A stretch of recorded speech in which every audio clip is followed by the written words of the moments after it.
at some point in life, you will have to remember who you really are instead of walking around blind with your eyes half closed. And this is what we mean by coming back to our authentic self. Once you were born as a sovereign being, yet somewhere along the way, you forget about your divinity. The anxiety we feel, that tight inner anxious grip that life brings on us, is the feeling we get when we abdicate the throne of our king or queen. At some point, you have to take full responsibility for the things that you do, the thoughts that you think, the feelings that you feel, the facts of life that don't care about our feelings.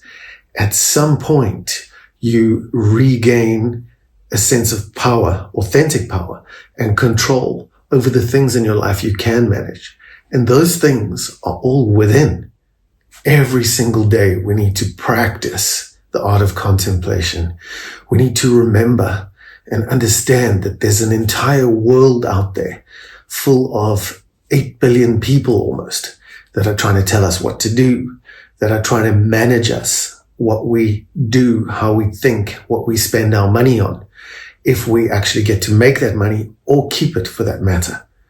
So what we need to do is manage ourselves, take charge of the kingdom. And the kingdom of heaven, of course, is within. The sheer pace of the world, the size of it, the immensity of the knowledge and wisdom out there is enough to crush your spirit, especially if you don't remember who you really, really are.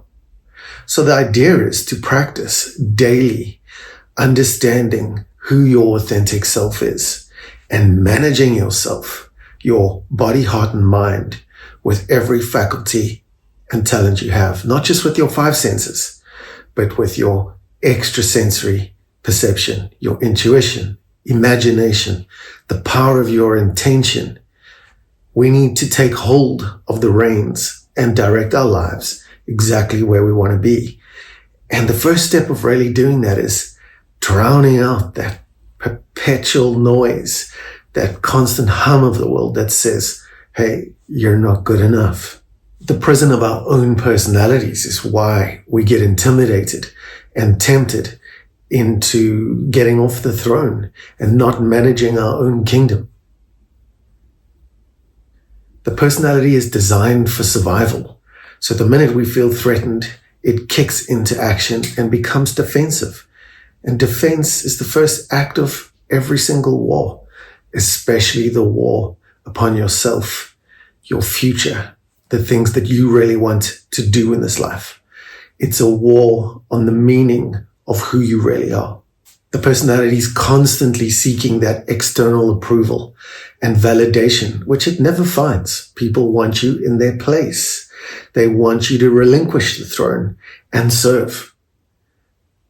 But you can serve from a place of limited capacity, or you can serve from a place of becoming unlimited.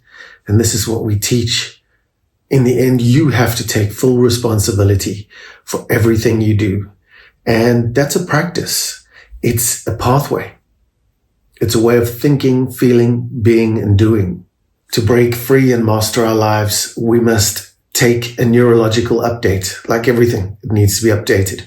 Especially today, in this fast-paced world, we can't run outdated programs. And the nervous system runs on habit. It runs on a story, a narrative that has been created since the day you were born. A neurological and emotional update is required, and we've got to do the work again and again to transition from survival, or the first half of life, into thriving, which is something that comes in the second half of life, when we awaken out of the personal narrative and develop meta thinking or contemplative intelligence, where we can actually observe our inner world, not just the world outside with the 5 senses. No, we need to become the witness of our thoughts rather than being ruled by them. This process of updating is where we move from our limbic system, which has been hijacked time and time again, and move into becoming the CEO of our own lives, which is in our prefrontal cortex, where we get to innovate and create the lives that we want without being ruled by the external world. There's many, many old stories, many ancient narratives like the prodigal son and King Arthur. They illustrate the journey we must all take if we want to release the truth of our inner kingdom. So we need to realize the ephemeral and the transitory are not who we really are. We're sovereign. We're divine. We're created to create. And why create something that you don't want? And it is often because of our low self-esteem that we've allowed to become lower and lower through allowing our environment to dictate the story of our lives. So what we do is we teach people how to dismantle the masks that they wear. They don't even know that they're wearing them. The mask of codependence, the anxious mask, the mask of the actor. And you need to dismantle these masks, take them off. And it's that authentic self that the prophets, mystics, monks, and masters have tried to teach us as we start to master our own wellness and stop taking a back seat in the story, the autobiography that we get to write from a place of purpose, meaning, and intention.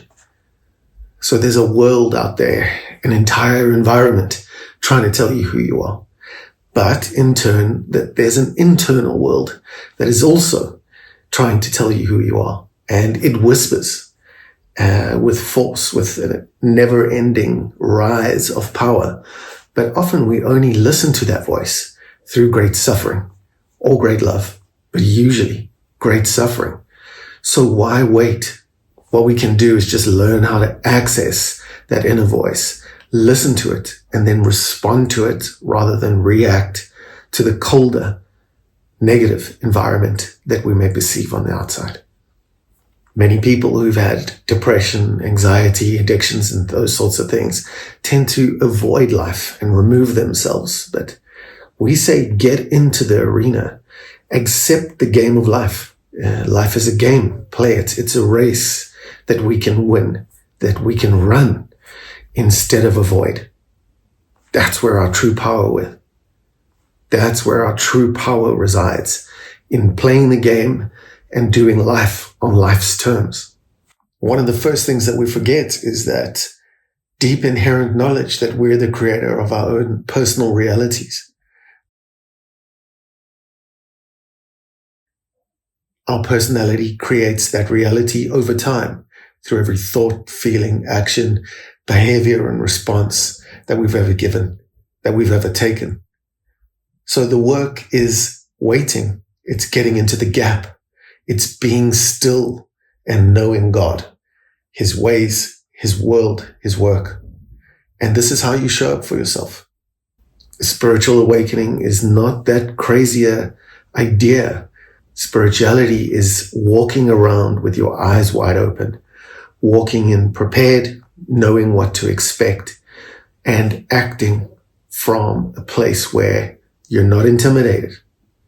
This whole process of losing our self-identity, our own power, it's not a failure at all. It's the story of humanity. And the way out of that deep story is to listen to the deep yearning of your sacred self. It's calling you back to authenticity, to sovereignty, to developing and creating the person you really, really want to be without being sold the lies of an external environment. And this is the way every single story unfolds. Every good story is the story of a hero's journey where we overcome the odds and we discover powers within that help us overcome what we perceive as the enemy in the outside world. Every hero needs to descend into the chaos, and it is in that chaos within, or the shadow inside, that's where you find the power to direct and guide your life as you want to. It's this internal authority that we need to reclaim instead of being dictated to by people that are trying to sell us things, trying to make us follow rather than lead. So we must know ourselves through internal authority. That's the courageous work of dismantling the old programs and stepping unburdened into the invincibility of your own true essence, So this is where your healing emerges from. It's how you heal depression, anxiety, suicidal ideation, addictions, personality defects, character defects, whatever they might be, is by going within and not fighting the world. No, you must love your enemy, and the only enemy out there is yourself. Love your enemy as you love yourself. That's what it means. We don't fight the world. We create our own kingdom. And to do so, we need to drop the masks and reveal our authenticity. Much like Clark Kent becomes Superman. That's the story of every hero's journey, is the revealing of the authentic, powerful, purposeful self that is wide awake and gets to dictate how each chapter of the story is going to unfold. Everyday practice, taking full responsibility of your life. Witness what's going on. Open your eyes, your ears, your heart, and start to listen and face what's really going on. And it's in this way that you will break free from a survival mindset. You'll rewrite the programs and become who you are, doing what you need to do, and take possession of your life from within. That energy within is what is under your control. You don't have to worry about the other energy in the world. That energy inside you matches and calls to and responds to the energy on the outside. So when you change the way you look at things, the way you perceive reality, the things you look at, the reality changes. And reality is always kind. So the work that we do each and every day is setting ourselves free from the prison of personality. That's not who we really are, not at all. And the paradigm process is the science of finding your spiritual self.